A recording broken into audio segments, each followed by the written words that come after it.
From the center of the galaxy, this is ForceCenter, show about Star Wars pop culture and the ultimate adventure, looking back on life. I'm Ken Nepps. I'm Joseph Scrimshaw. I can't wait to look back at the past, the spooky, spooky past. We're going into the distant past of 2019. That's right.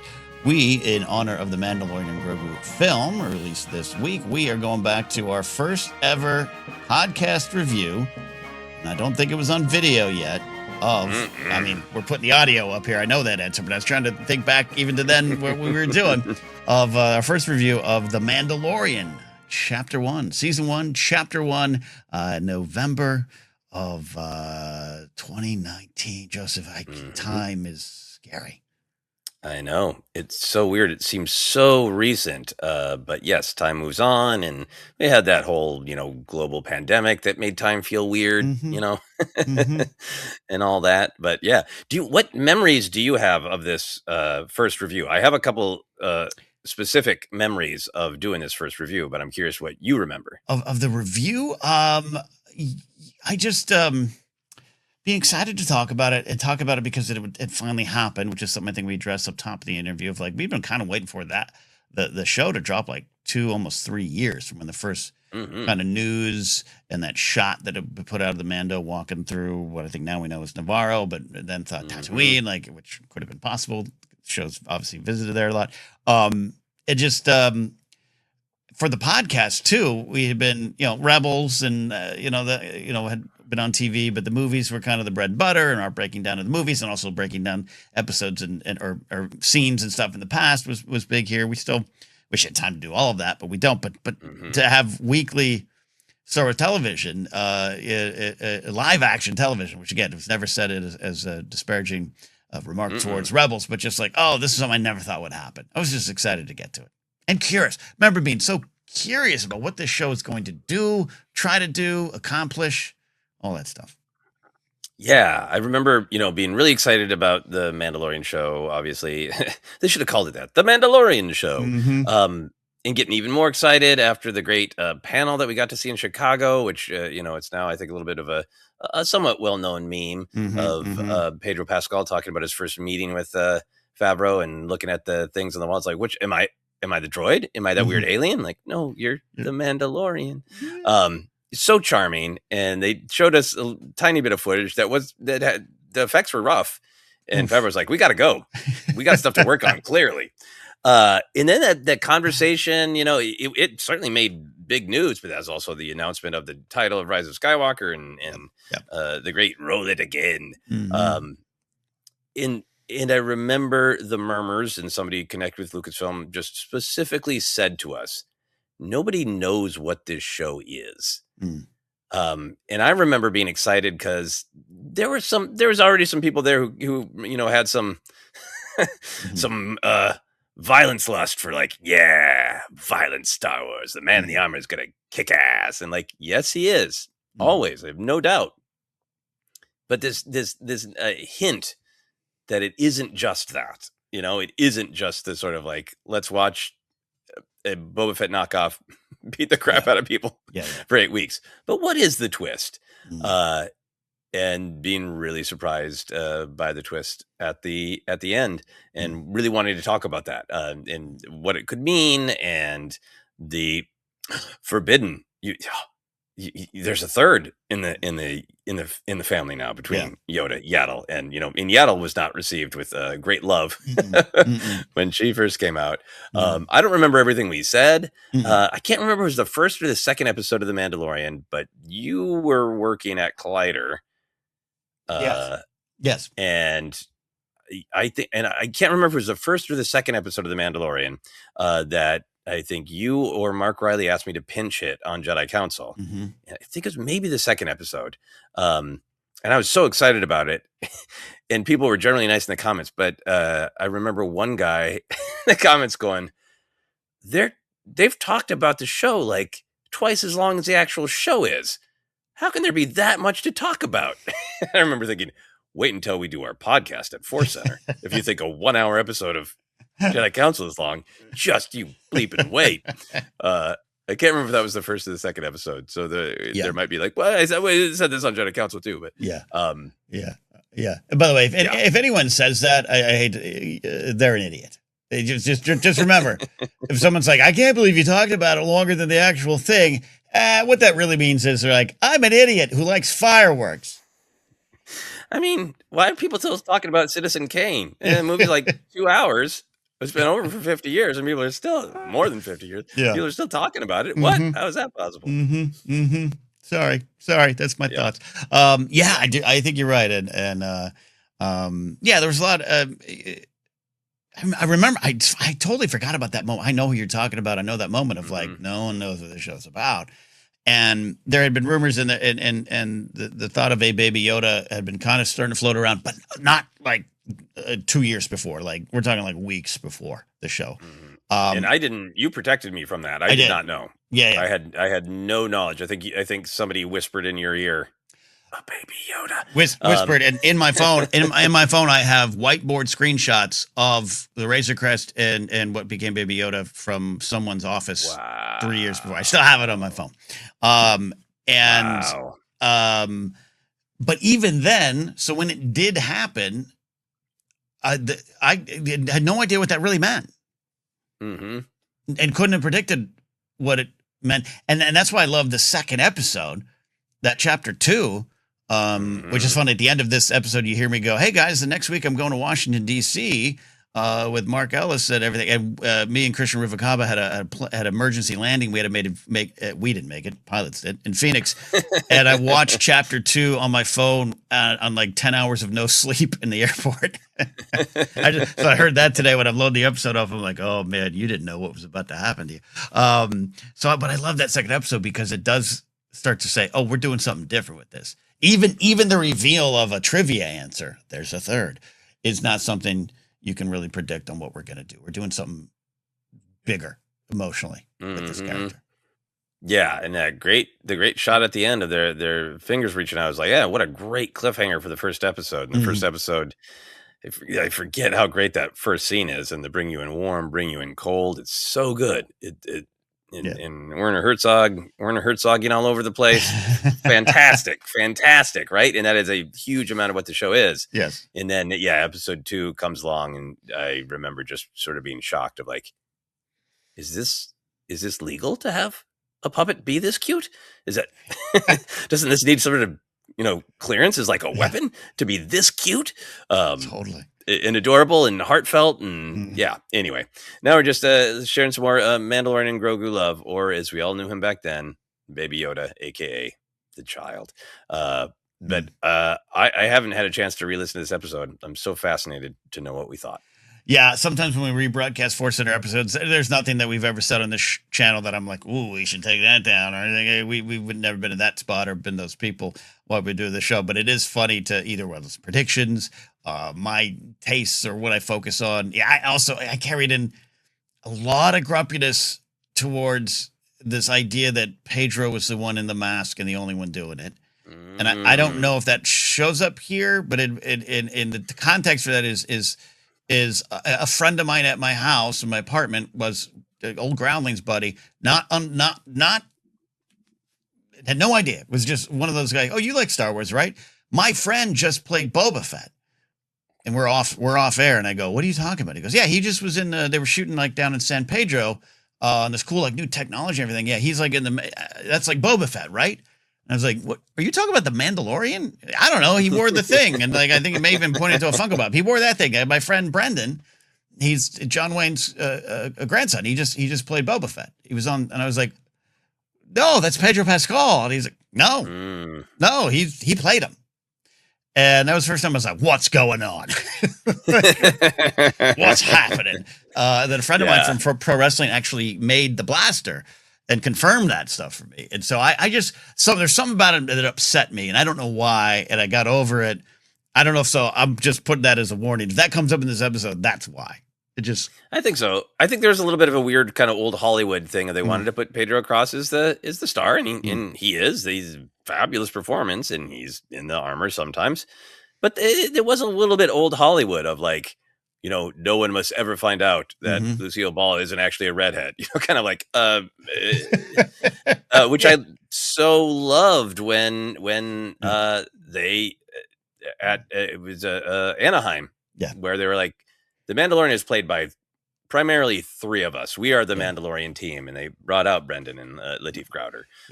And that was so great, you know, because I think there was that hint of like, are you pulling a fast one on me, Star Wars? That you carried with you. Because there's also, you know, remember there was the post Last Jedi, I hate the movies crowd, but this violent adult TV show we're about to get is going to change the game. Yes. And so I was looking for maybe reasons to poke at it, you know. I think I was too, and I liked the panel so much because of the way they talked about it and the lore of the Mandalorians and the importance of the Beskar. And remember, Beskar was kind of obscure. Expanded universe, you know, heads knew it, but it wasn't a big talking point. You know, it was a different time. Anyway. We should shut up so we can talk. That's right. We're going to play this review for you, audio only here on YouTube. You know, there you go. Enjoy it. Put it on the background. We'll come back at the end to say goodbye and get out and see The Mandalorian and Grogu in theaters.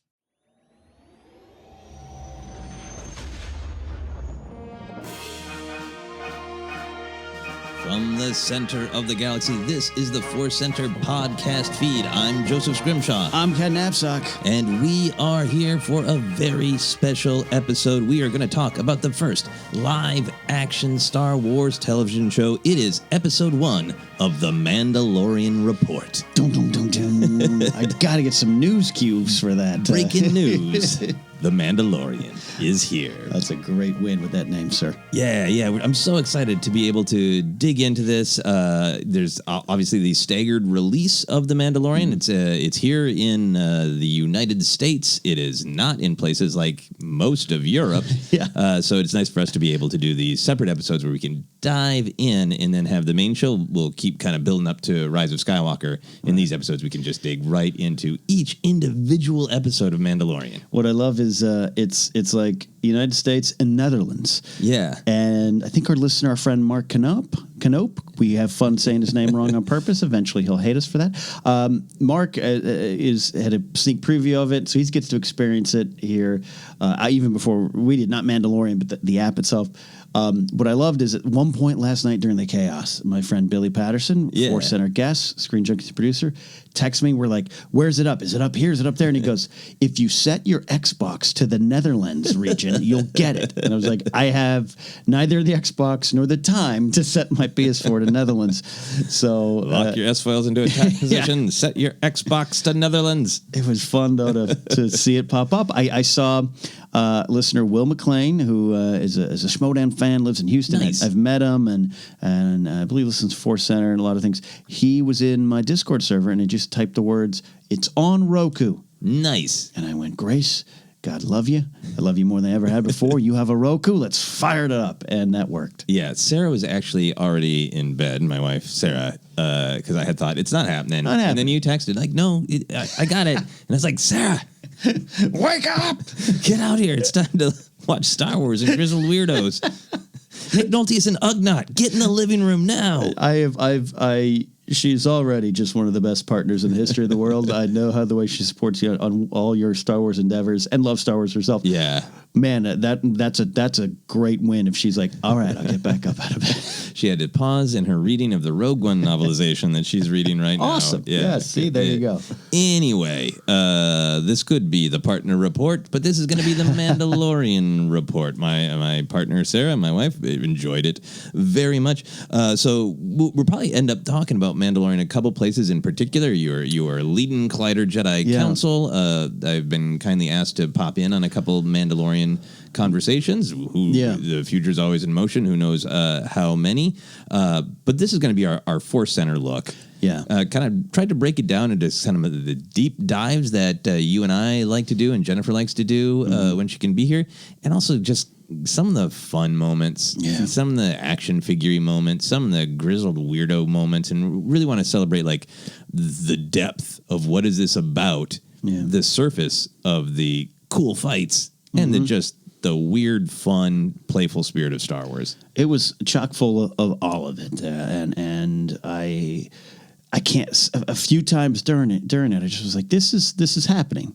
This is on my TV, and it's not just the 2-year wait for Mandalorian, but 2005 of they're going to do a live action series, and just growing up and thinking, how do I get more Star Wars into my life? Right. I mean, you go back to that day, and I promise you, this whole episode will not be people of the who came of age in the 80s and remember, but it is a context for this episode because that's where the creators are coming from. That's who they are generationally as well. But there were those days. They're like, so much content I want to see. Even if I just want to watch science fiction and fantasy and superheroes, so much content. And back then, like, I hope there's a public service announcement with C-3PO. Yeah. That's the only way I'm going to see Star Wars on the screen. It's like, I hope they're replaying that Muppet Show when he and Mark Hamill and R2D2 showed up. Yeah. So to get from the dream of that impossibility to a Mandalorian on screen, what was your ritual? Did you have it? Did you do anything to sort of mark the occasion of, like, after all these decades, you're sitting down to watch a Star Wars TV show? That's a great question, because I'll tell you what, I've always been excited for The Mandalorian. I don't want anyone to think otherwise, but I had a feeling in my head of, like, I wasn't going to be as excited. Rise of Skywalker is still in my big focus, but hey, I'm looking forward to Kenobi, Cassian Andor, and I'm looking forward to Mandalorian. It'll be on. And then I was like you. I was working on my baseball column last night, and I was like, we're probably done. Like, it's not happening tonight. I started to fire up another motion picture on the TV screen while I was writing, and then that's when I started seeing the stuff about the Roku. And then I got super excited, and Grace, my girlfriend, I was like, it's on, it's happening, get ready. And we turned off the lights, we poured a drink each. I had a set of Death Star ice cubes recently sent to me, First Rate Nate, part of a gift package, and cracked them open for the first time. Nice. And it did mean something, and it was exciting. And she'll tell you, I was leaning forward. For the first 5 minutes, just like, okay, much like Force Awakens, like, okay, this is happening. Is it going to be okay? Is it going to be okay? Yeah. And lean back after the cold open. Yeah. Oh, that's so great. Yeah, I realized that I needed to get myself in the spirit, because I love talking about it. But this week alone, I've reread parts of Resistance Reborn to get it back in my head for the review that's coming. I read all the Poe Dameron comics. My wife's been reading Rebel Rising, so I've been talking that about, and just like it's a lot. So I just wanted to get back to that focus of just childlike joy. So I had picked up the Black Series Mandalorian, because there isn't the 3 3/4 yet. So I had to go that. And I realized, you know what? I don't often do this, but I'm going to open up that action figure. So after you left my apartment yesterday from recording the main show, I opened up my Mandalorian. I noticed the picture. I was like, he took that out after. I did. I poured some whiskey, and I did a photo shoot with my Mandalorian action figure, because I knew just with the sunset, because I just knew playing with the action figure would get me excited, and sure enough, it did.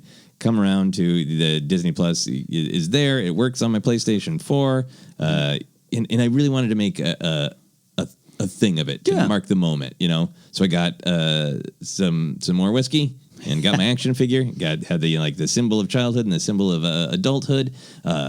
Sarah said, I want to take a picture of you.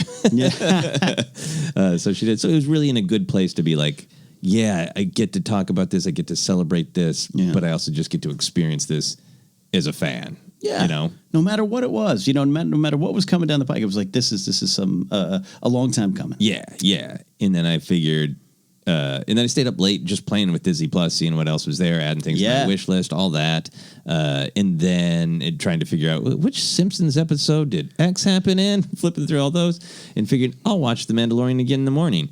And then when I got up, there were all the problems. And I got a couple. I got one failure screen that a lot of people got that had, like, I think Mickey in space with Pluto on a leash. Like, here, don't rub it in. I know you can't watch The Mandalorian, but here's Mickey, holding another sentient being on a leash in space. Okay, all right. And then there was one that really, I'm going to paraphrase, but I tweeted it. It was like, the content you are requesting is not available to you, and it just felt like this emotionally distant. Like, I'm not open to what you're trying to have access now.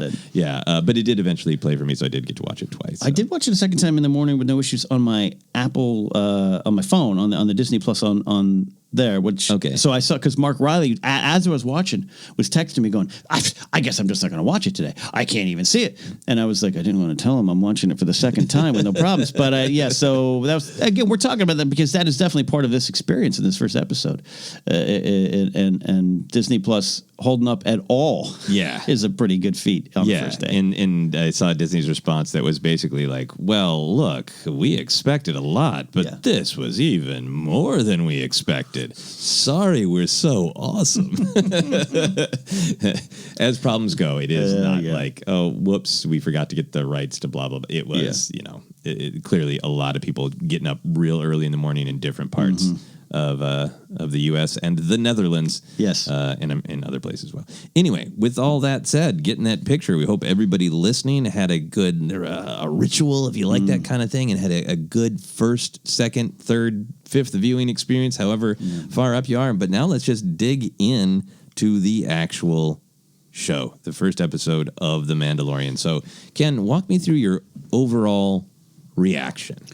Overall reactions is this episode was really, really good. I don't like to give ratings as much anymore. I'm not a critic. I'm not we're expert appreciators, right? But I'll say 8 out of 10 for the range. Yeah. And that's for the episode. But what I loved is a pilot is supposed to tantalize you. He's supposed to set everything up, right? And from the great pilots of our day, Cheers comes to mind. Oh, yeah. Or just episode 1 of Game of Thrones, where I didn't know that world. I wasn't reading the books when that show launched. And I just immediately was like, got that sense and wanted more. And it's just a great first episode that they famously now got to redo. So this really measured up to those expectations. The episode itself, in rewatching it, I found myself kind of going, all right, yeah. Let's get to some of the bigger things and move on. So that's why this isn't a home run. This is like, okay, yeah. You did well. You did what a pilot's supposed to do. Filoni did great. Let's get this really going. Yeah. Okay, I can see that. Great comparison to the setup of the world.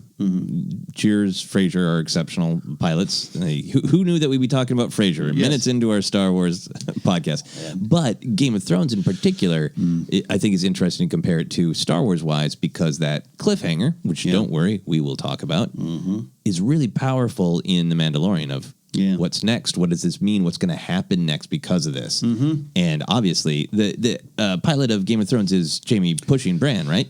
Things to do for love. Yep, absolutely. Yep. And that's really like we know the tension. We don't fully understand this world yet. Yeah. We don't know all the players, but we know the tension between the Starks and the Lannisters.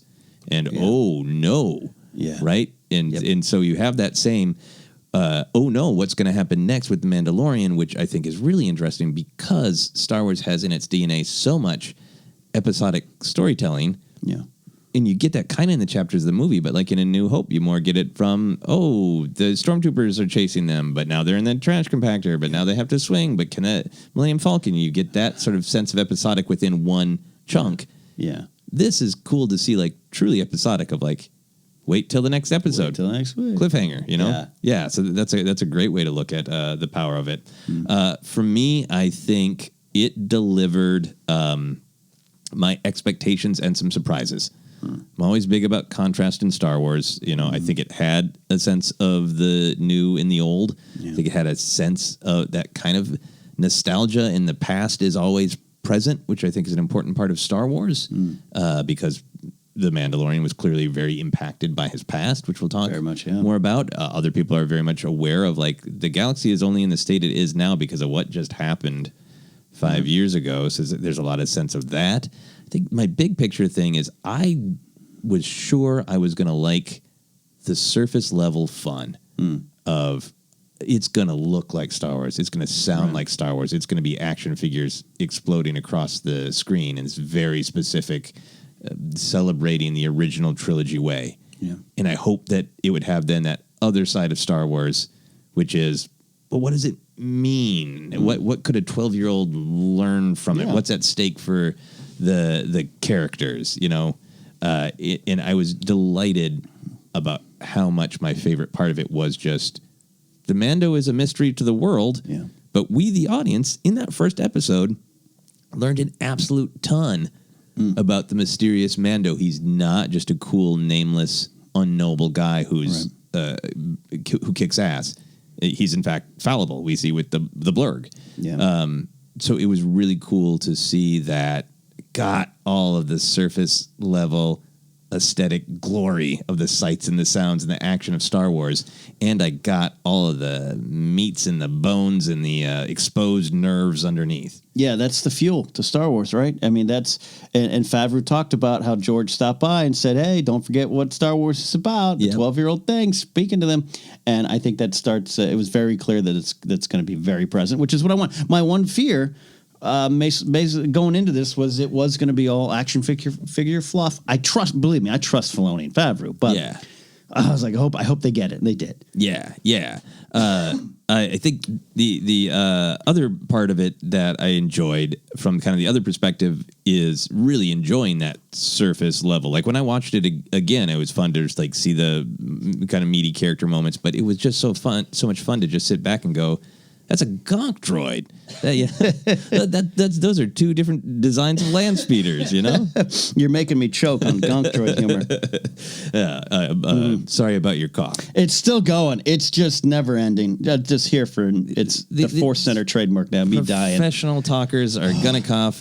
Ken's got some tea. We'll try to edit some of them. Navigate the cough and keep it healthy. But anyway, real quick, because I think it informs our talk. This felt to me like a fever dream that a group of Star Wars fans had on the playground in about exactly 1984. So right. So much of it was not just like recurring aliens, but a lot of things that, and I think this is for everyone. I'm just talking about the genesis of where it came from, not who can or enjoy it or understand it or anything like that. Just talking about, there's so many specific details. Like, I remember talking to friends about, hey, isn't it cool when the aliens speak other languages, and you get the subtitles, and we really like that. We like that alien feel. We like the broken down. It's hard to get by. Like, classic shot of the land speeder, just like the way it was framed. The carbon freezing is back, and that's the way a bounty hunter can move around. Like, it's endless. It's endless. The gonk droid, the Quackian monkey lizards, updated new interpretation, but honoring what we imagined Boba Fett and IG-88 to be. It's not those characters, but it's back then what they were imagined to be. Totally. And now given their own characters, their own journey, that's all great. But there's just so much about it that was even calling out Life Day. The beast right away. We get this isn't just a business world, or you can't port this to the real world, because in the real world, beasts don't just suddenly erupt, and that's just kind of like, that's one of the things that happens. It's not like, well, I'm a bail bondsman and I gotta pick up someone in Burbank. I hope the lizard doesn't burst out of the freeway. I don't know. Flip over to that Nat Geo tab on Disney Plus, and we'll see what creatures are out in Burbank. And obviously, I know there are beasts in the real world, but you know what I mean. Just getting that spirit. That's the world. Like, hey, you got to get past some other bounty hunters, and a beast might burst from the ice. So much about it was so in that pocket, and I really enjoyed that. Yeah, there's always that fine line with references, and just going back. The Rogue One thing, I loved a lot of it in Rogue One. I love walking around going, that's the thing. And to approach that with cynicism was always confusing to me then, and it was part of the joy of this show now. Yeah, because I think that's a great way to say it. When we saw all those little side characters, those aliens, when we had action figures but no more stories, that was a specific point of imagination of what if we saw them do other things? What if they had other adventures? What if, Garandan isn't just a weird alien? What if he's a species and he's got a flute to call taxis? Like, what if? And this is the what if of that specific time, updated to modern Star Wars canon, and it's for everyone. But it comes from that spot, absolutely. Which is a fun spot to come from. Yeah. All right, so those are kind of some overall reactions. Now we're going to dive into some specifics. Let's talk about favorite moments or scenes or just kind of favorite overall thing? What grabbed you the most? Man, so it was the mysteries created of his past, which, you know, again, not that I expected they wouldn't have some past to the character, but it just was sold, and I think it was taken by a lot of people of just it's a show about bounty hunting, and I always wanted it to be more. I always trusted it would, and we got that right away. And that sequence with the armorer and going to the little, kind of Mando community, so to speak. I guess is the way I would describe it. I think they said tribe in the episode. Tribe, Mandalorian tribe. Yeah, to go there and touch upon that, and then you described it so greatly in our breakdown on Collider, but just that hammer sequence, the flashback was really nicely done. But then immediately, I am so curious. His motivations, the Mandalorian's motivations, are more clear, or you have more questions about what brought him to this point. The flashback to him, we're going to say it's him. I think that's a pretty strong leap. There's a chance it's not, but it's him. And the revelation of the term foundling, kind of an orphan-like creature within the Mandalorian's creature, human being, Mandalorian. I loved that sequence. Yeah. That's the one that when I watched it the second time, I couldn't wait to get to. And when I left it, I was like, I hope they do that again in another episode. Yeah.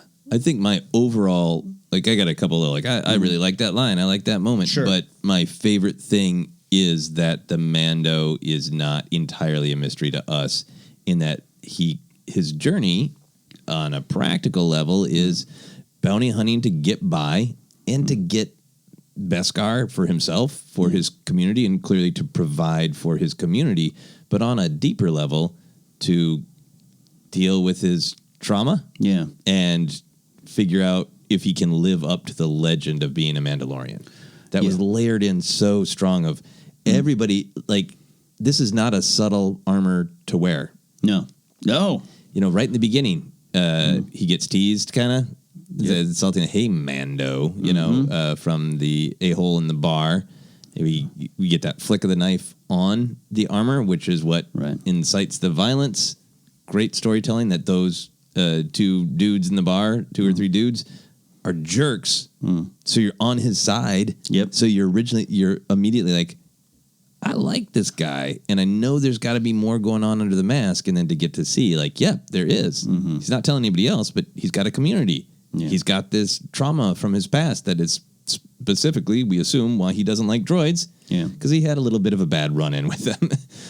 We assume in the Clone Wars, and then that he wants something called a signet. Yeah. He wants full armor.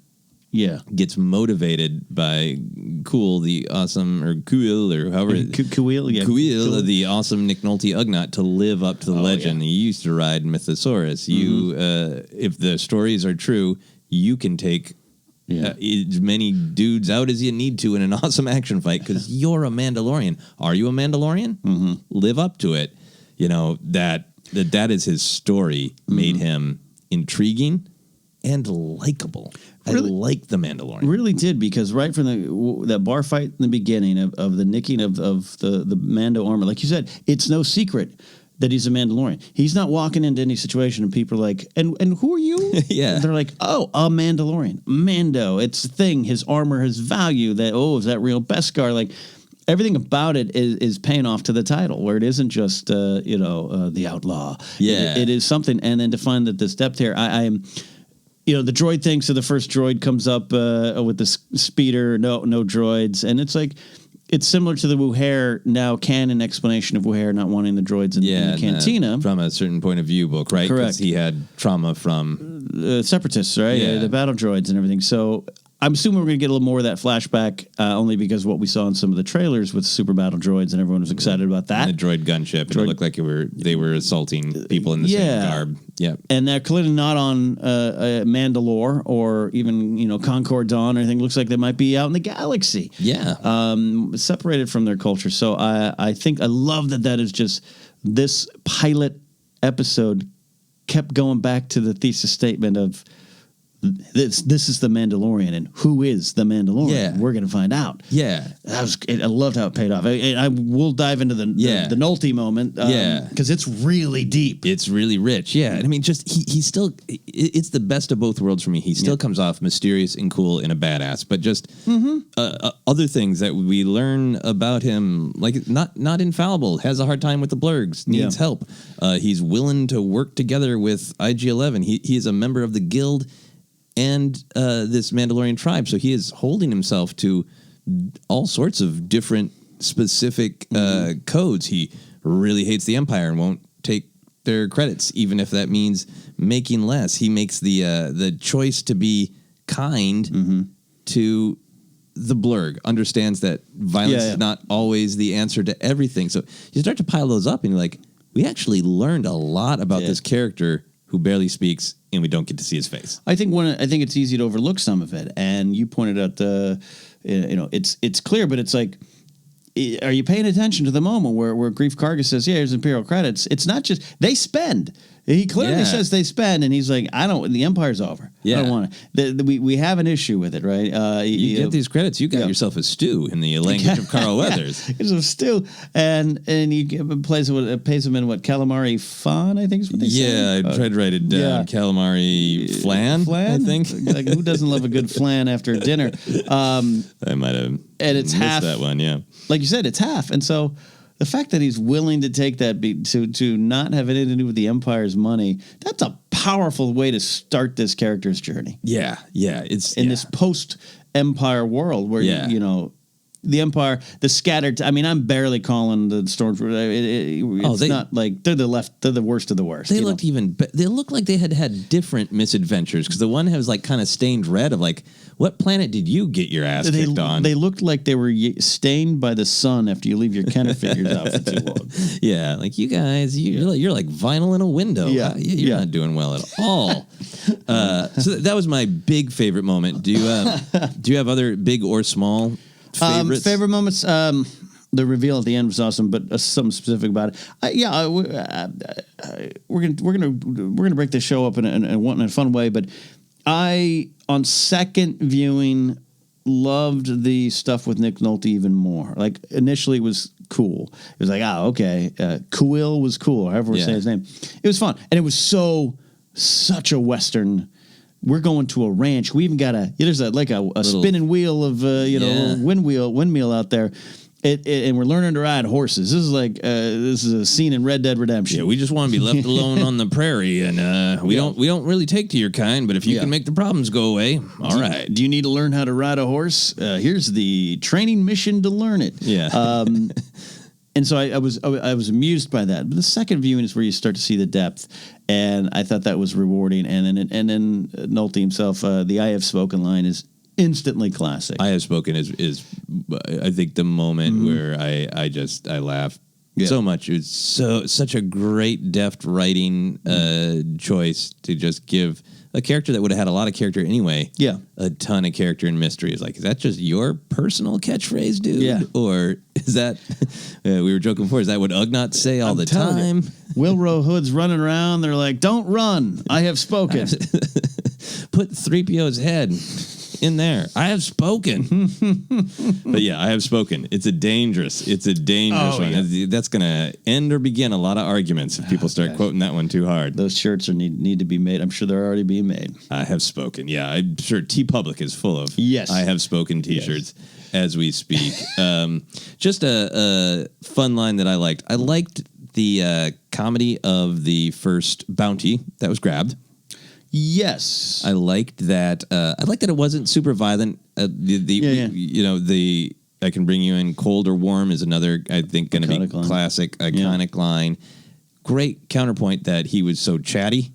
It's because he got kind of a lot of exposition out and really got that contrast of you're not going to get anything from him. He's not going to take his helmet off. He's not going to open up. He's not going to barter. So it's some character showing. But I just thought he was legitimately funny, and including the specificity of the line, "I haven't evacuated since the solstice." And it's however long that is. Yeah, Horatio Sands coming in delivering this character, and it was slightly jarring in a fun way. At first, it wasn't. He wasn't speaking Huttese. He wasn't. He was speaking the King's English there, and it was kind of weird at first seeing out of an very alien face. Yeah. But then the rhythm of him and the nervous kind of chatter. I was getting home for Life Day. Guess that's not going to happen. Yeah, not going to see the fan. Oh, that's a Rhodian and carbon. Yeah, all right. Yeah.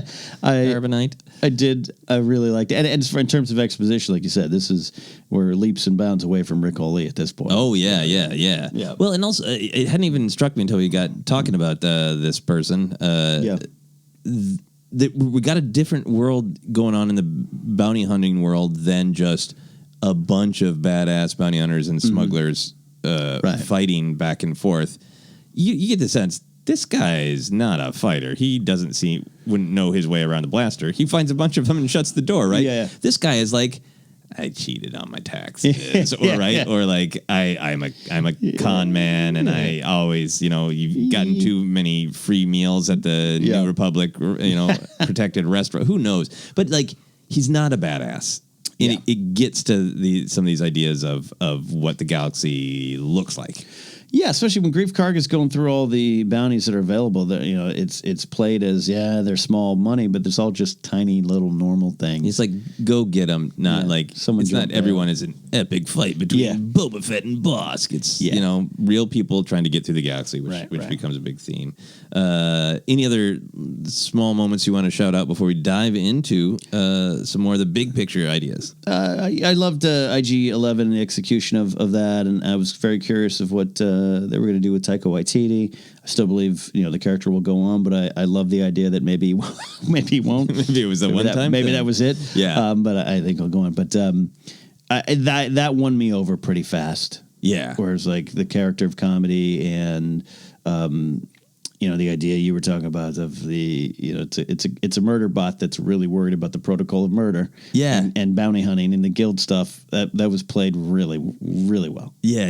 And I loved not just the flipping arms, which was cool as hell, but the flipping eyes to make connection, to make timing, to give IG-11 even more personality. Yeah. Being concerned about not just the money, but the reputation. Like how much credit am I going to get in terms of reputation for this? And the self-detonation thing was both, it was funny.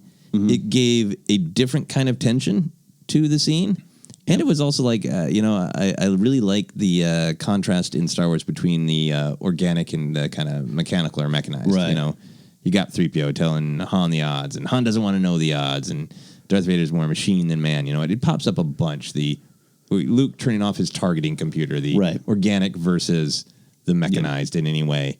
And I liked that IG-11 was a badass. And he's like, well, one thing went wrong. Time to self-destruct. And some great comedy and great, almost like buddy cop moments from the Mando being like, don't do that. Don't. And the fact that he, nope, okay. No, it's going bad again. Got to do it. Yeah. It was a good tension raiser and funny. Can we talk too about, I don't know if this is the best spot to get into it, of I think you and I both had a similar reaction watching it separately of when it becomes very clear that the Mandalorian's okay with working with a fellow bounty hunter that might be taking the score from him. It was an issue. I had the actual... I would just send him out. Self-destruct out there, kid.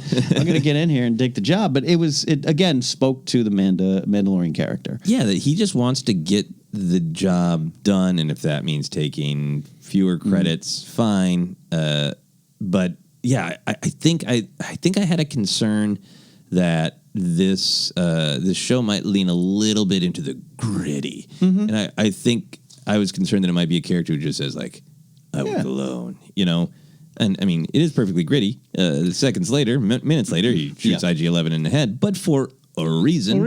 And a moral reason. Yeah. But yeah, I'd like that he was open to, look, this is going to be best for both of us. It's following our rules, our honor. Yeah. He's clearly got some, some things he's working through, but I was relieved more than I thought I'd be that he wasn't I'm a loner, Dottie, a rebel. I wasn't like this.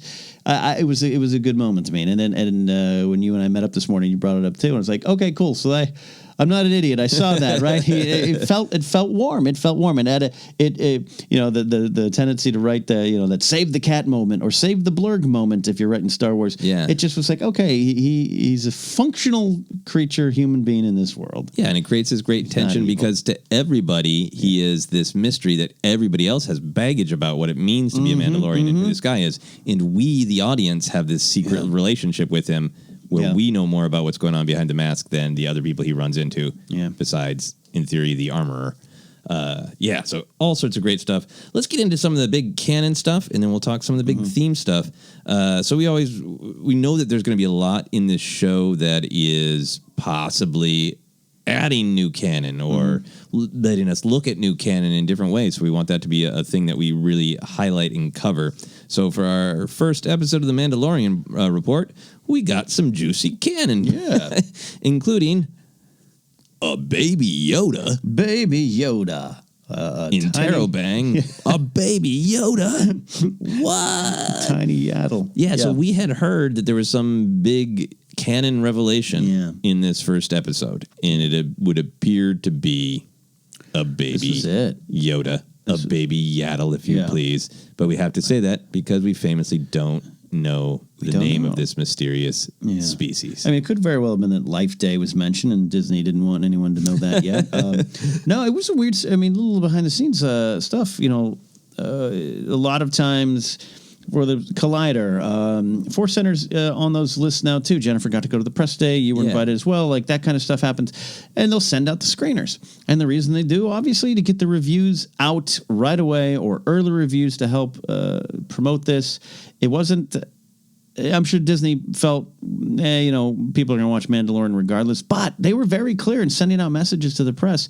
No advance copies because we don't want to blow the surprise that's forthcoming. Yeah. So that was a big thing. That was a big and I think it delivered on that. Absolutely. There could be other bigger moments or returning characters or anything like that. That all could have worked well here, but that's something I didn't know that we'd see in Star Wars again. Yeah, it was a thing that when it first happened, I thought it was really cool. When I saw that floating there, I admit my mind did go to I don't think we're going to see a character. And what fits in that? Oh, and right. I had is that going to be? And then I saw the ears. And then there was noise made from my mouth and my wife's mouth. In the living room of joy. So I admit I was surprised by it. The more I get to think about it, talk about it, I'm excited about it. I was surprised by it because in my perspective, a lot of this comes from a generation that grew up with the original trilogy. Yeah. A lot of this is the bounty hunter, the Western, the what if our action figures could walk and talk and kick ass. A lot of it is that fantasy. And one of the things from that generation that I have always been exposed to is people liking Yoda being mysterious. When Phantom Menace came out, people of my generation did not like the answers. They didn't like knowing more about the midi-chlorians. There's Patton Oswalt's famous bit about not needing to see Darth Vader as a cute kid. Yeah. And there's, in fact, the Yaddle. Yeah. We like Yoda being mysterious. Why is there just a lady Yoda? So I was surprised that they were going to go there. Yeah. But once that passed, I'm really excited about it. Yeah, I think I think those answers will come. Some of those we might finally get that species answer. You might get a little bit more because there has to be something more than just the reveal, right? It's this part now. It's this plot engine, and we talk the Dr. Pershing character is really. I must be alive. Yeah, and I feel like everybody who watched that is just immediately Dr. Pershing wants to cut open the baby Yoda, right? Yes, and try to use midi-chlorians or just this species is rare, and Dr. Pershing is actually Doctor is a stage name. I run a circus. Yeah, it could be some. Yeah. Who knows? I like that you were kind of joking too on the other show and off air that maybe they're literally trying to find out the answers themselves to fill out the information for the galaxy. Yeah, because Yoda and Yaddle would have been known, Yoda in particular, and then that information suppressed when the Empire was around. But older people would certainly know this prominent figure of the Jedi in galactic politics. I keep calling him now a Yokugel is what I've decided the species. You think name that's is. the species? Yokugel? Yeah, I hope not. Yeah. Yeah. What if this character's name was just a portmanteau of Yoda and Baby? And it was like, his name is Yaby. Yaby. Yaby the Yoda boy. baby. But yeah, there. We kind of came up with that. It occurred to me when we were talking of they wouldn't necessarily need to reveal if Dr. Pershing wants to know the secrets of this species that the galaxy was only vaguely aware of, or he has some ancient text that claims that they're powerful, or you can, you cut them up and you use their organs and you can live forever. Like, who knows what creepy stuff, or they are force sensitive and you can somehow manipulate them, whatever. And they're almost in the Indiana Jones way after the legend of this lost species. And so they don't ever quite figure out the answers is an interesting possibility to me. It could be. I mean, this has to be a pretty important and valuable 50-year-old baby, right? Like this isn't just a cute reveal. Like, what is it? I'm so curious. Yeah. So is it specific to this one? Specific to the race? Is it the species? And then for him to use it to immediately connect to it. Yeah. That he's going to shoot his new buddy that he was very clearly willing to work with. But then that hand touch at the end is actually one of my favorite moments. Talk about favorite moments and revelations out of this canon. Yeah, and they knew that that image is great. like a painting. Like I would be happy to put that on my wall. It's not just a hand reaching out, it's the way it's framed. There's a shadow from the doorway. It's all beautiful. Well done production team, designers, Dave Filoni on that. So there's the mystery of what's the story going to be? How much of the mystery of this species is going to be told? People are already making the jokes, which I understand. Did Yoda and Yaddle have a baby and put it to the side? Or but to me, I feel like it's going to be magical. It's just, I think we talked a long time ago of what if that species is just only 3 are born every 5,000 years, and they grow. They come into who knows, anyway. So there's that mystery side of it, which is fun. Yeah. But the part of it that I think the more it sits with me works is because it works with everything that has come before. It's why we got to see the Hammer trauma flashback, so that we know the Mando had a traumatic childhood, that the Mando is doing some of this so he can help provide for the foundlings in his tribe. So then we have a cliffhanger where the Mando needs and wants all that Beskar that he will allegedly get if he completes this. But this is an innocent 50-year-old child, right? And that choice between that's so great. That's so juicy. It's to me, early seasons, really great Battlestar Galactica, where it's really which choice would you make? It's not just the choice between right and wrong. Yeah, it's, are you willing to hand over this innocent little thing to creepy Dr. Pershing with his lens crafter shades, or do you get what you need for your community? Yeah, that's the power in that moment. It immediately raises all those questions, and it's beyond just something as simple as then Mando's found a new, I'm trying to think of the Dan Aykroyd quote from Grosse Point Blank, that he's found a newfound respect for life, or he's in love with that guy's daughter. Yeah. It isn't just that.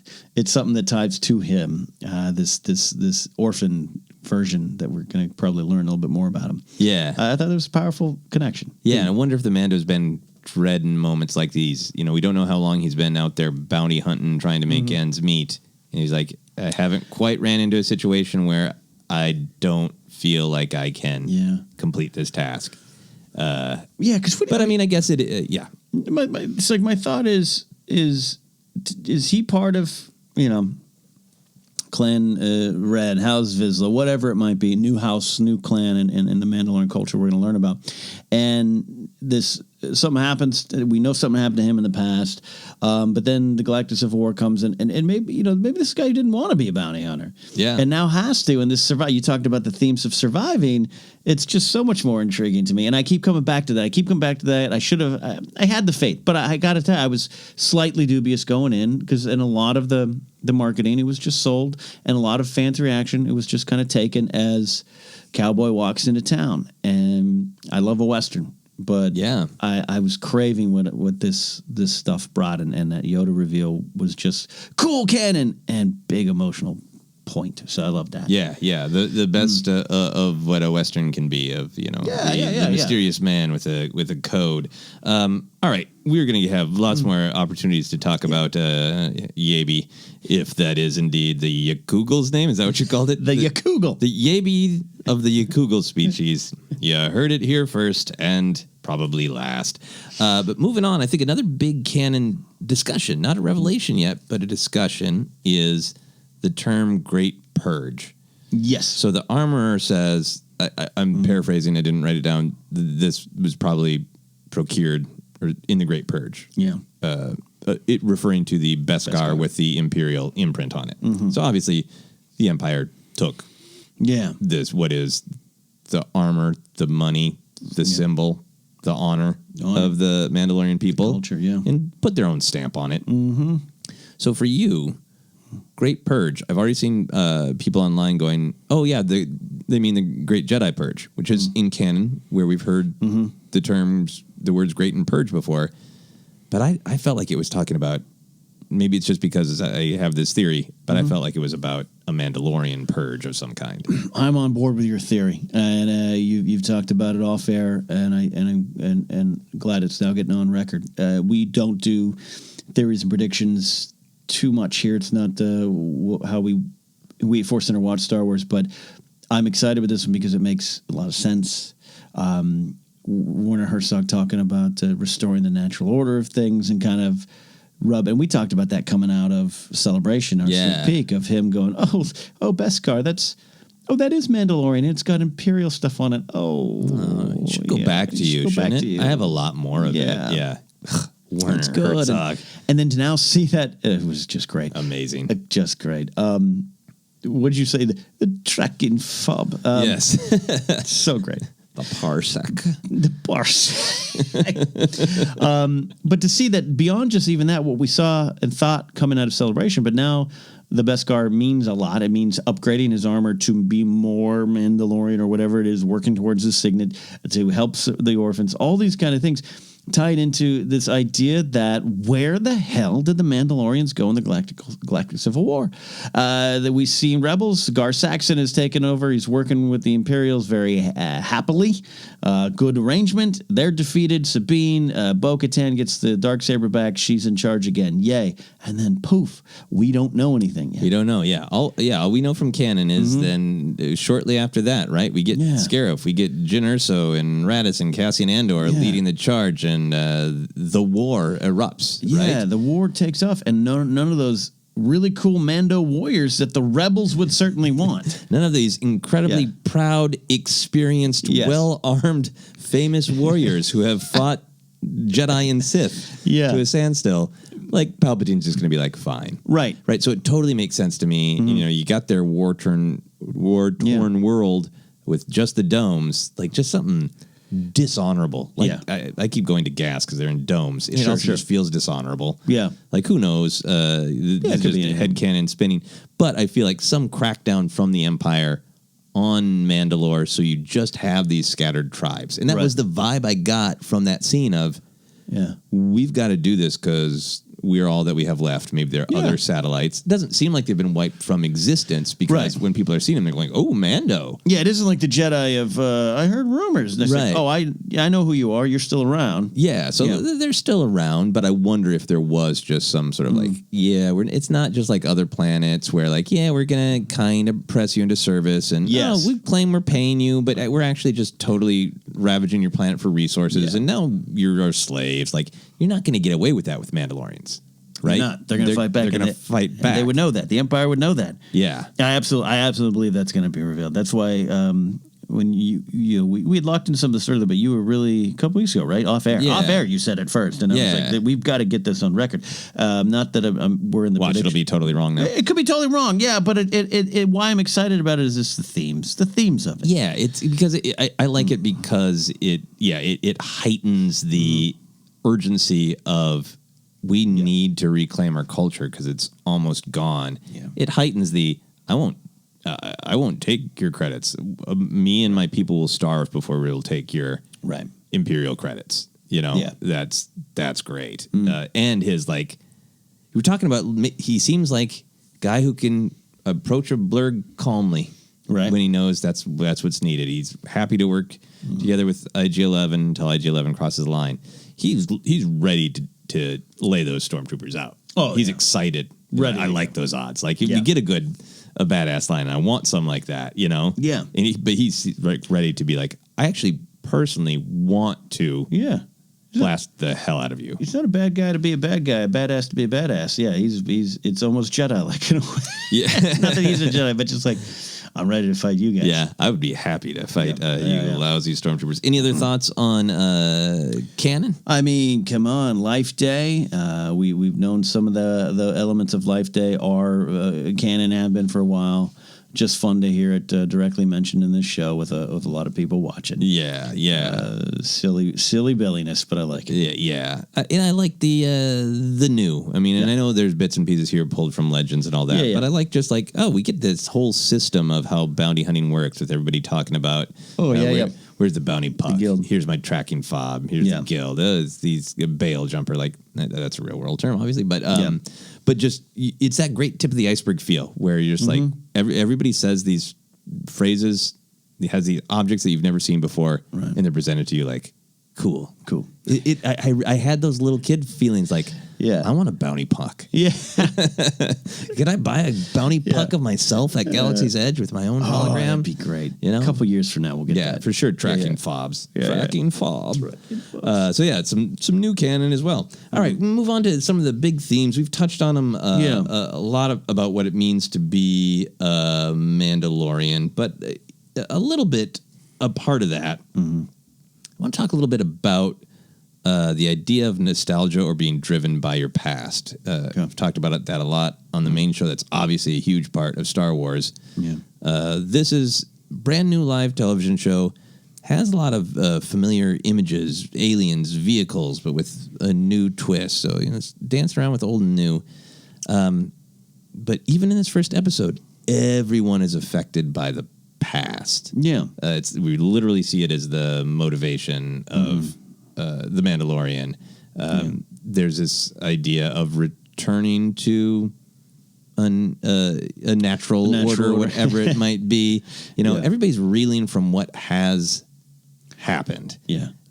And talking about the Mandalorian is a myth and a legend, right? Yeah. Of I've only heard the stories. You literally wrote something called a mythosaurus. It's got myth right in the name. So there is that strong presence that to me evokes the same emotions of, oh, that's a name I've not heard in a long time. Your father wanted you to have this when you were old enough.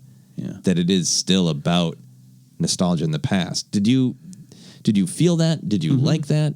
Yeah, I love that kind of theme and this idea of, we've talked a lot about reclaiming identity for these characters and some of the characters to come, and the idea that, you think about it now, 5 years after Jedi, things still aren't normal. You had 20 years in the Imperial oppression and reign, things weren't normal. You had the Clone Wars, that lasted, 3-4 years? Things haven't been normal for a long time. Yeah. Prior to maybe Attack of the Clones, for everybody. And to know that's the case, when Horatio Sanz describes the Razor Crest, pre-Empire, right? It's on the minds. The eras are big, and it's still not good. So you're looking back at the past while still trying to go forward, while the New Republic is trying to go forward. And looking around going, things aren't changing. I like all of that in terms of the world building and the state of the galaxy. Yeah. The state of the galaxy is looking at the past and wondering, how far should we get from it? And can we get back to some of it? I like that. Yeah, what do we want to get back to? And having a really, really different spin on it, it's very classic that the Mandalorian wants to live up to the legends of Mandalorians past, very much the way Padawans want to live up. Obi-Wan wants to live up to Qui-Gon in Phantom Menace. Luke wants to live up to Anakin. Kylo wants to live up to Vader, and that doesn't have to be limited to those Jedi stories, those lineage stories. This is taking it in making the most of the canon and Legends history of Mandalorians being about honor, and how can I rise to that challenge? Yeah, and I like it. Then how we've talked a lot about, but how it focuses down on the Mando himself, which I'm going to try to say just Mandalorian. It seems Mando would be an insult to him. He doesn't like that. Mando, Mandalorian. Yeah.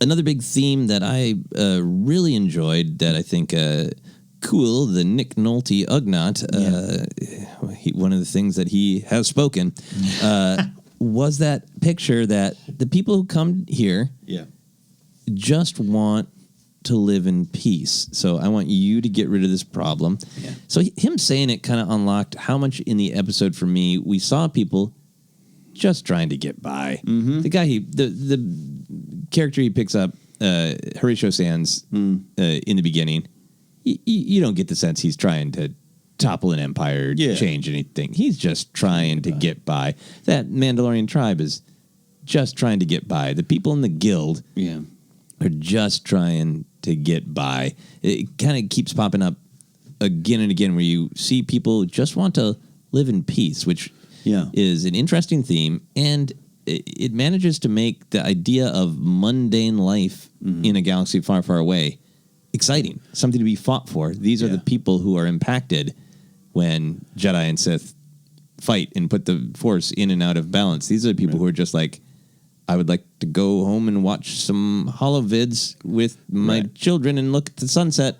Don't really care about anything else. Gonna get back to day to day. They don't care about those Game of Thrones. They want a long summer and a good harvest. And this idea of returning to peace is also interesting because I wonder how much it could factor thematically into, we heard that, you can hear a little bit about the origins of the First Order, which we know I doubt it's going to be a checklist. No. It might be referenced, but this idea of the place, the situation, and this justifiable pursuit of peace, but also this, we just want peace because we've gone through 5 years and actually now, like I just said, almost 30 years of problems. So this lends itself to sync up to the idea of, hey, there's an army gathering out there. We just want peace. Yeah. We got this peace. Let us have this peace. No, they've got a killer base. Okay. Yeah. And that is because it's also about the unrest. I think a lot of it is the unrest and the New Republic trying to find their footing could lead to Moff Gideon's faction and people kind of coming back into power. But I'm interested to see where that kind of thinking too can turn into something later on that's a little more negative, but just like because you feel for Nolte that people here just want peace. Yeah. Just give us peace. That's all we want. And even getting down to the Mando going, that's not even enough for fuel. Yeah. And like to have a main character who's just like, hey, I want enough to get by and keep my community safe and get them what they need, And it's not like, what is my destiny? It's, can my ship go? Yeah. It's still exciting, but it is about the day-to-day galaxy. So those are some of the big themes that we picked up on. That idea of natural order too, being like, what does the client Werner Herzog mean by that? Everything he says does sound like a little bit of a teasing insult. It does. Like, so what does he mean by the natural order? Yeah, how that's hanging. Is that for him? Is the natural order just people getting by and raising their blurgs on their blurg farms, or is it the Empire should come back? Is it the Mandalorian should go back to war? Yeah. What does he mean by the natural order? He's got a giant Flavor Flav sized Imperial insignia hanging all gold in front of him. Like, his natural order might be a little different. Yeah. Yeah. Does he really? He does. Did I was too busy focusing on his fun furry shoulders. It's right in the center there. It looks like a big clock. Okay. Yeah. Oh, wow. That's it's a bad miss on my part. Thank you for pointing that out. So we know then what that natural order is. That is the tyranny of the Empire. And I suppose he is surrounded by stormtroopers. So not too mysterious. Let's move on to some other categories of thought. I wanted to talk about each episode, any directorial moments that jumped out at us, because this has been celebrated so much of having lots of different directors and directors coming from interesting places and perspectives and more diversity. This one was Dave Filoni, which is big if you're a Star Wars fan. Is really I think first big live action directorial moment. Yeah. So are there moments that popped out for you? You talked about the sequence of the flashback sequence. I thought was done really well. I think it's hard to do the fight scenes, and this one I liked it. They're talking about the one at the end, the with the IG-11. Oh yeah. Fights should always tell you about the characters and everything, inform the characters, and that one did it very well. And I thought that was very nicely directed by Dave. But the thing overall is the choice I really want to talk even a little bit more about with you, because we mentioned it on the Collider show, but the idea that we only follow the Mandalorian. Yeah. And this is yet to be, and maybe I think this will change, but the choice to make this pilot he is in every moment. It's from his point of view. We're not getting Grief Karga talking to someone else after he walks out of the building to learn anything about him. It's all through him and his world. Yeah. I really like that. Yeah. It's all a day in the life of this Mandalorian traveling with him. And I think it gives it it builds your intimacy with the character. Yeah. And it gives you a little bit of a tension, too, because okay, we know more about him than we expected. We know a little bit more about his interior life, we can infer. Right. But we don't know what's going on around us. So shots because of those choices, shots like him just looking through the little kind of telescope version of the binoculars. Yeah.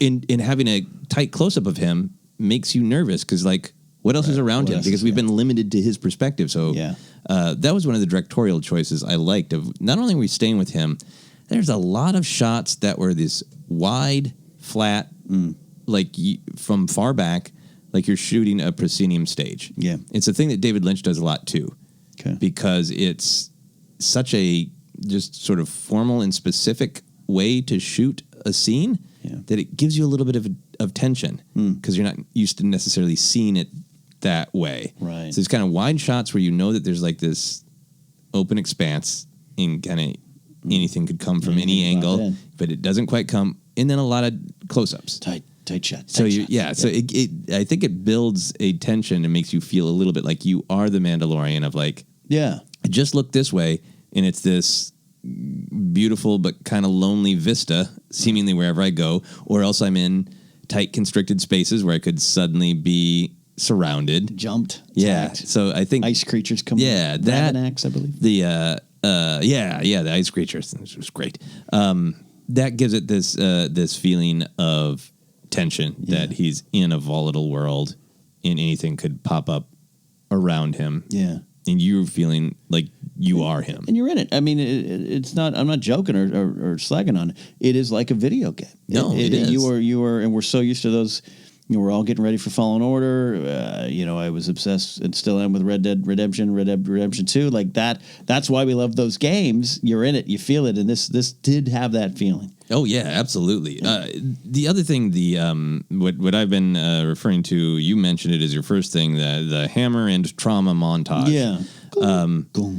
Yeah, so there's so much going on there. So you script that, right? Yeah. Of, okay, well, a good thing is happening to him. Right. That this armor is being made, but he is remembering that he's also being told, but this is for foundlings. I was a foundling, so it offers your mind to go to, this is a shot of him.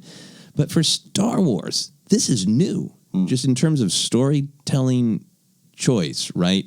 We've gotten visions. We've gotten, Rey touching the saber. We've gotten framing devices and things like Forces of Destiny, where Maz is telling you the story. But that very artistic, just the hammer is telling you that this is intense and painful and alarming, and we're just cutting inside his mind. Yeah. In the way it just cuts back and forth with his helmet, it's not like he's relating a story. It's not like he's daydreaming.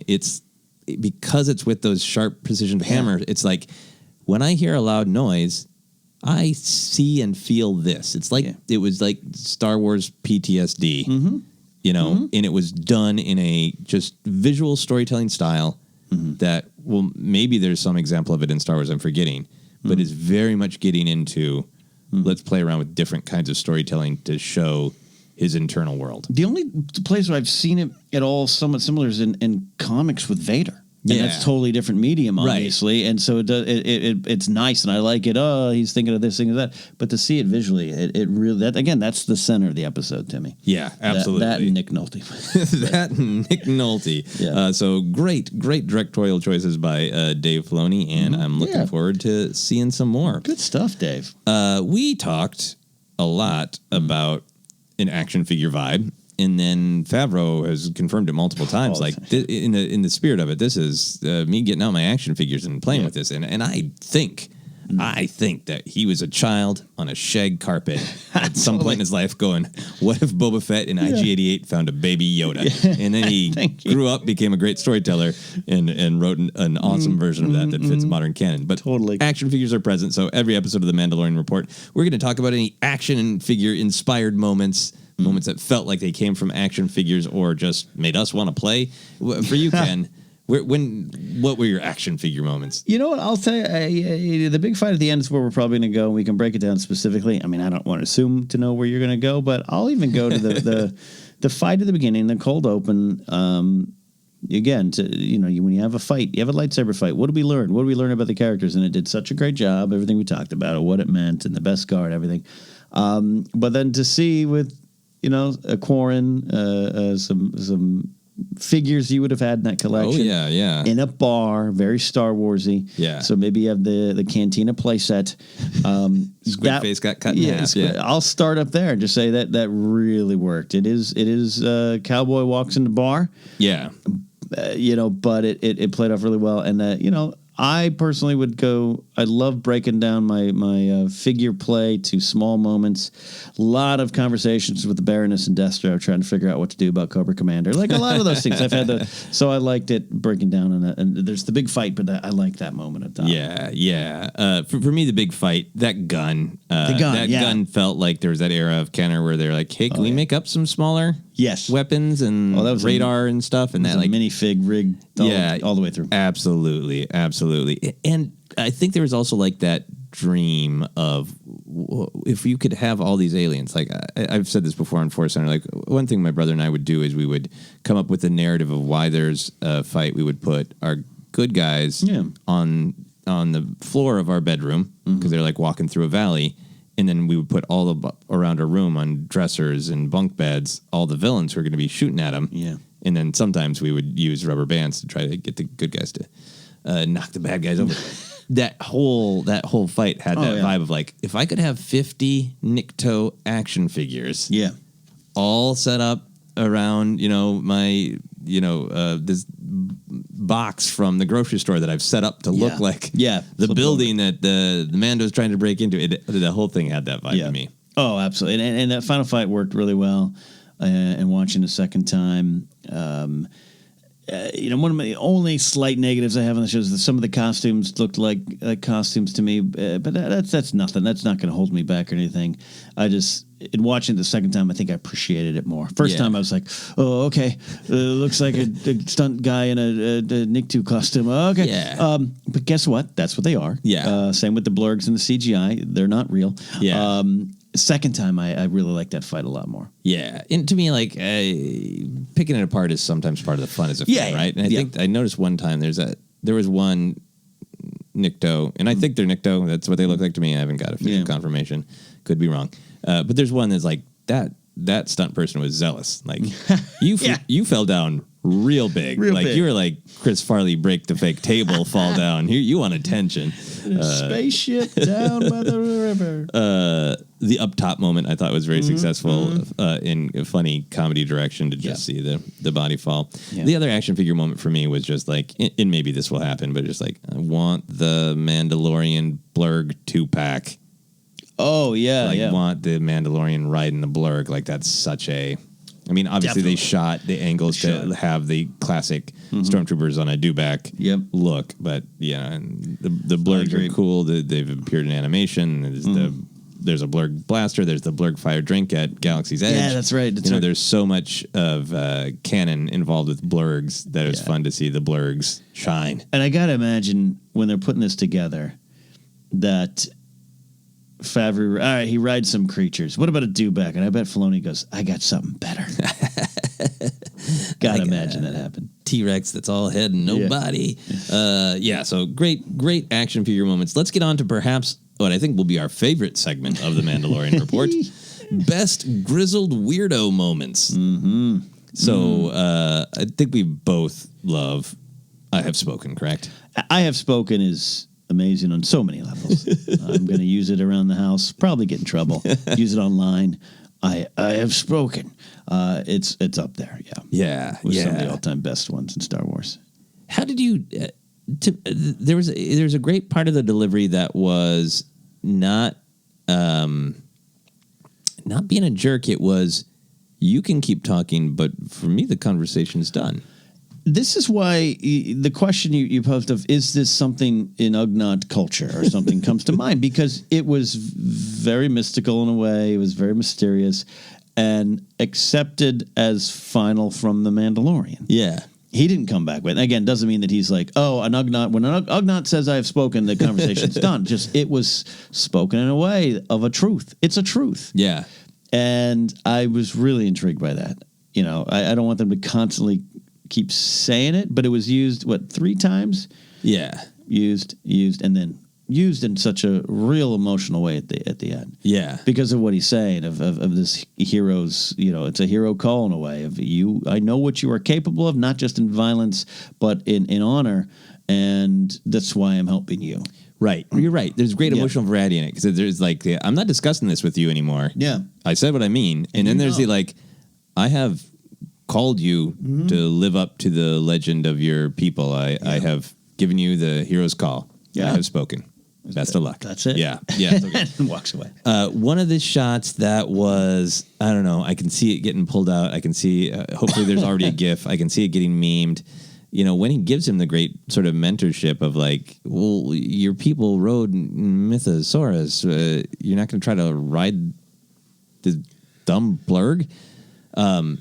When the Mandalorian manages to do it, there's that shot of Nick Nolte, Ugnaught Cool, doing like a, you got it, head nod. That like, yep, you did it, buddy. Way to ride that Blurg. And I can see montage. That. Yeah, I can see the Blurg training montage that's on the floor.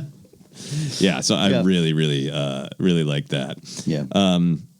Any other grizzled weirdo moments? I mean, jokes at Werner Herzog,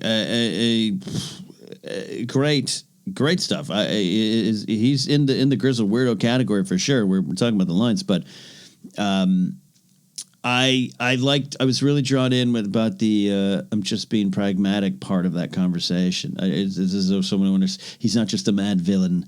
He's just like, no, I understand how this world works. I get it. And I understand how it works, which is why I just really like that little moment. Yeah, that just, I might have, there's a good chance they come in dead, so let's just talk about it ahead of time. Let's just plan for it. Cold and warm is part of the business, so let's just plan for cold just in case. Yeah. Yeah, and I do like that everything he's saying could be taken as a manipulation. Yes. Yeah, because I mean, your point about having the actual Imperial insignia it drives things home. But I even got the feeling that like, is he playing the Stormtroopers? Yeah. Did he just hire these for? Is he a long-term Imperial holding on to these are the last of his loyal men, or are these a few people that he just picked up in his? It's a great question. I don't get the sense that he was like a Grand Admiral. He just doesn't have that vibe, right? He doesn't have that stiff upper lip, proper British Imperial. He has the like, I know how to. The second I see everyone, I like in a video game, I can see the part of you that's weak flashing red. Yeah. And I know where to hit. Absolutely. Yeah. So that was a good grizzled weirdo moment. Not in the category of grizzled weirdo, but should probably mention because it's being discussed. Yeah. This first episode only had one woman character. Oh, right, the armor, yeah. The armor. And smaller, right? I thought she was really cool. I thought it was such a great small touch of the Mandalorian culture that the person who was, making the armor, who would normally be like, well, in most cultures, like, a valued craftsperson. Yeah. But she seemed to be the leader and the sage and the wise one. And that makes so much sense when Beskar is everything. This is what holds our culture together. So, of course, the person who wields it is the wise one. So I thought that character was great, but I do want to acknowledge that there was some concern, right? Yeah, we saw it going around online, which means it's worth bringing up. Look, we know the show's going to deliver on a lot more females on and off camera. Yeah. But not so much in this episode, and, we're aware of that, I guess. Yeah. Good starting point for the conversation. Yeah, and I think if we didn't know that Cara Dune was coming, if we didn't know that there's just kind of that we've only seen so much of the actual content, that we didn't know Ming-Na Wen was coming, then I think I would definitely be like, Yeah. But since we know that's coming, I'm waiting to see Right. We understand that's been out there. Where that all goes. And why it's out there. Yeah, absolutely. All right, so moving along, predictions for next week or coming weeks. What are you thinking is next? I think pretty early on, whether it's next week or episode 3, we've got to learn the importance of this baby Yaggle. Google. We've got to. I don't mean that like you have to give it to me checklist style, but we got to pick up speed pretty fast here in my mind, and I can't imagine it's just Dr. Pershing and the client that want this, and I really think we're going to get more about that. They got to pay that off. I want them to pay it off right away and have it just raise those stakes immediately. Yeah. So because I think he's got a choice right then and there. Yeah. Because we've already got everything I think I need to know until bigger revelations about the Mandalorian. The setup has been done perfect. This episode did well. Yeah. I got it. Let's go. Yeah. I would love in the next episode or the next two just a little more context of what happened to him when he was when he became a foundling, if that does indeed mean orphan, because we've seen in the trailers what we think are separatist droids. Yeah. So I want to start putting this character in context of what do the Clone Wars mean to him? Yeah. And how did he end up? What was the perspective? Was that on a one of the worlds controlled by Mandalore at the time? Right. Was that a group of people who were like, we don't really like your leadership, Satine, so we left a while ago. Yeah, that's interesting too. I would like to put his youth in a little bit of galactic history context sooner rather than later. Yeah, getting it out there.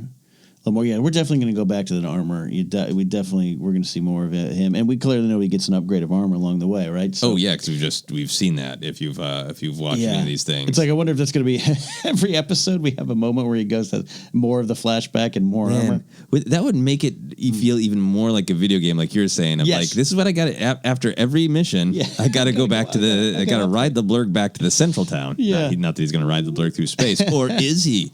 Prediction. Set up my campsite outside of Saint Denis. Yeah, I think in the bar where he is getting the initial assignment from Grief,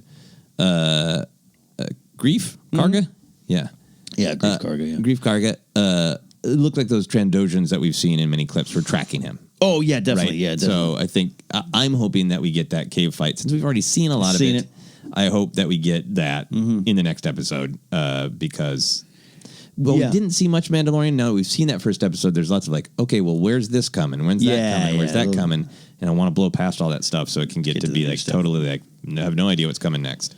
Yeah, and I want Moff Gideon to show up. Yeah, bring us Moff Gideon. Yeah, I'm dying to see that and how it factors into the bigger story, because that's the remnants of the Empire, right? Like what we've been sold. And Moff Gideon has his own, like, does Moff want Baby Yoda? Does Moff need Baby? Does he know the value of that? Or are they just here to restore some kind of weird order? Yeah. I want that story to start right away. Get us those Death Troopers too, because if the client Werner Herzog, maybe his name just should be Werner Herzog in space, Space Werner Herzog, if he is an Imperial or has kind of absconded with some Imperials, it seems like Moff Gideon has his stuff together more. Yes. It looks like he's coming with some Death Troopers who are in he's got some TIE fighters, he's got some shape. So like that'll be really interesting to see if it's in the same planet. Here's another thing to talk about. I meant to do it. I didn't look on the data bank. How did you feel about no help with what planets we're on? Nothing flashing on the screen, no traditional crawl, all that kind of stuff. It's frustrating in that sense you always mention of when you're a Star Wars fan, you see something new for the first time and you don't know, and you're like, what do I don't know. I want to memorize. So but after that, even in rewatching it, I was like, okay, we didn't really get that answer, and I'm okay with it. Cool. Especially the opening planet, I was really intrigued by. It's not just another ice planet. It's something a little different about it, and it's not Hoth 2 or something. So I'm sure we'll get that stuff, but I think it was okay. I think it was an interesting choice. Yeah. Especially for like Favreau, who grew up knowing, this is on that planet and this is that planet, and that's part of the discussion. Yeah. I think that's great. My final predictions for next week is I think there is a possibility that the Mandalorian just rewires IG-11 in some way. Just like, hey, let's get past some of these protocols. Let's get you to forget that I blasted you in the head. I think there'd be great humor in just like, nope, that's it, it's done. It's just like, nope, you get him for one episode, but they're too good of a team. And, and he knows he needs them. Yeah. So what?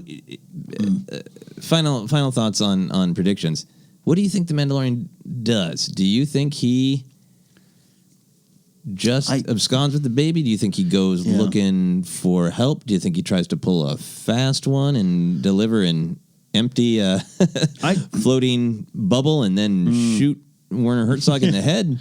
I think it's maybe a slow burn and that he takes it. I think he stops back at Nick Nolte's hut. I think there's going to be a slow, to me, like all right, get on, you're getting on out, and then the choices start coming in of what it is, and people coming after him, or if it's just, I don't know if the Trandoshans, are they attacking just because in that fight that we saw in the previews, are they attacking because of the baby, or just because? I would hope it's connected, because they're there listening to Grief Karga or watching him. Job. Yeah, they're there, so that the job becomes the engine in which all of the things are connected, but that he doesn't start right away. I just want another moment with Nolte's character, which I do believe we're going to get. Just makes sense. Oh yeah, on his way out, got to pick up his ship a little bit. And I suppose the Mandalorian has been told that it, in fact, is worth more brought in alive. Yeah, but you get that sense of like, okay, I got to deliver this to a bunch of Imperials. And creepy Dr. Pershing. Yeah. So definitely some concern about Dr. Pershing. All right, we are going to wrap up with just a weird question inspired by the episode. But before we do that, is there anything else that we haven't touched on that you wanted to touch on for this first episode of the Mandalorian Report? The music, it's been talked about in a lot of places, but Ludwig Göransson has delivered a great score that's different, but has that Star Wars connection, and he talked in a lot of interviews about it. The recorder kind of becoming the instrument that's associated with the Mandalorian himself is really interesting. And the music was very present early on, but second viewing, I even appreciated it even more. Yeah, the quality of the music itself was amazing. It's got that a Western feel, and it's also got a little bit more of it's got this sort of not just sort of a driving energy, but it's got an energy that allows for energy and excitement, but also reflects just going about my business. I'm just trying to get this done. Yeah, something could spring up, and then when something does, the music either stops, like that first cut on the Beskar. The music just stops. Walking down that Mandalorian hall swells when you see the Mandalorian symbol, right? Yep. So the music is just, it's very, very different, but very, very powerful. You get some good blurg riding music. Great. Oh, yeah. There's a blurk writing theme, right? Yeah. I think there is already, you can already buy it. Or it's available. Spotify. Yes, I'm going to check it out. Okay, yeah, because I gotta do mundane tasks. I gotta do the dishes to the writing a blurg theme. Absolutely, as you should. So that was good. Blurg. Also, like the end credit pictures. Oh yeah, reminded me of like an '80s like movie at the end where you go to credits and it's like it's a never-ending story. Like things are playing. Their love was timeless, and it's just pictures. Yeah. I mean, it's a poster sale on those end credits, and offer to buy any of those posters. One thing that we didn't touch on, and then we will wrap up, is that no opening crawl or anything. Yeah, but that new Star Wars graphic. I love that. Are you talking about the one with all the Kylo? The helmets, yeah, right? Big win. It was, I can't even remember. Kylo was in there. Yeah. There's the Rebel helmet, Trooper helmet, that's on everything. Yeah, right? And it got across the, look, this covers a lot of characters, a lot of people. Some of them are distinct and specific, like Kylo. Some of them are, you don't know which soldier or trooper that is, Yeah. It was really fun. Evocative, really it's perfect iconic. for Disney Plus, a new era and everything. I hope it plays before a lot of things. Yeah, the new intro, the new 20th Century Fox, and I did see that the movies have the 20th Century Fox back apparently. Really? Yeah. Interesting. And we will wait until next week's main show, and we will jump into the Great Greedo debacle. So McClunky, I think that's what he's. I can't. Yeah. I'll have to McClunky. I don't know. I'll have to look it up. Yeah. It sounds like something that a cop would yell at his partner. McClunky. That's the grizzled chief. McClunky. Yeah. Get in here. McClarky. Whatever it is. All right. We are going to wrap up. As always, we could talk forever, but we are going to get moving. Here, Ken, is the weird question I came up with for this first episode. If you could encounter any other Star Wars species as a cute baby, what species would you want to encounter? That's a great, that we haven't seen already, right? Yeah. I can't answer Porgling or Wackling. I can't even answer a hut. I am going to answer I'm going to answer baby Gungan. Oh, cute.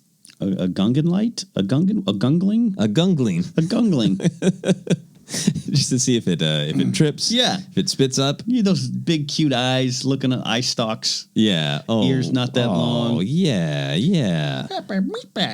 Oh, nice. I was gonna go somewhere weird or more exotic. Just like back to basics. You know what? A baby Jawa. Aww. Speaking of mysterious species, right? Just brown swaddled robes with creepy glowing eyes. Creepy eyes. And you bend over like, oh, baby Jawa, and it tries to steal your necklace because it just knows that's how to get by in a harsh environment. What's wrong with your baby's eyes? It's wrong. Do you ever unswaddle your baby? Like, no, we swaddle for life. We're life swaddlers. Lifetime swaddlers. Please let us know on Twitter or Facebook or wherever what kind of Star Wars species baby you would like to encounter. I think that's just about it. Ken, we always like to plug the other. Well, there you have it. We talked longer than the first episode, but I think 3 times. Diving into everything here. How long of an episode is it? I think it's like 90 3 minutes. hours? Yeah, it's like 90 minutes. That's pretty good. Yeah. Pretty tight for us. Yeah, pretty tight. Yeah, we got right to it. Yeah, right to it. Amazing. Good job, us. Well, I hope you enjoyed whatever it was we said. Let us know in the comments what we thought. That's fun. Yeah, because Joe's right. I didn't get a chance to listen to every second of this rebroadcast. But if we made a crazy prediction that did not come true, please politely mock us on the YouTube version by putting a comment down below. If you guys said this, I'd love to know that. Yes, and if anything was nice, said nice by us about the actor portraying Gina Carano. Apologize for that, and it's 17 seconds we can't get back. So there you go. We're out of here. You can find us on social media at ForceCenter Pod. You can support us on Patreon, patreon.com/ForceCenter, where you can make fun of our predictions all the time in there in Discord. Check out our merch ups, TeePublic, Fourth Wall, and hey, if you're still listening this third of the week, I really would love you to come see Joseph and I, and Jackie Cation, and Mike Black, and Josh Snyder, and perhaps some others do some Star Wars themed and pop culture themed comedy at Flappers in Burbank, Sunday, May 24th at 5 p.m. Tickets on my website. Joseph, where can they find you and all your predictions about Star Wars that are always true? That's right. You can go to Bandcamp and get some of my comedy albums and hear me say some things that I no longer agree with about Star Wars or have been canonically changed, so the joke doesn't make any sense anymore. What great fun the passage of time is. You can also find me on YouTube. I'm putting out a lot more short films. Thank you for everyone who has checked them out. I would love all the things you do on YouTube. Subscribe, like, comment, ring bells, whatever you need to do. Bring a Camtono. I don't know. Whatever YouTube wants, that would be great. And you can find me on all the social media at Joseph Scriptshaw. Thank you all for going us on this long and wonderful Mandalorian journey with us. I'd like to see the short film now. All right, we'll see you next time here on Force.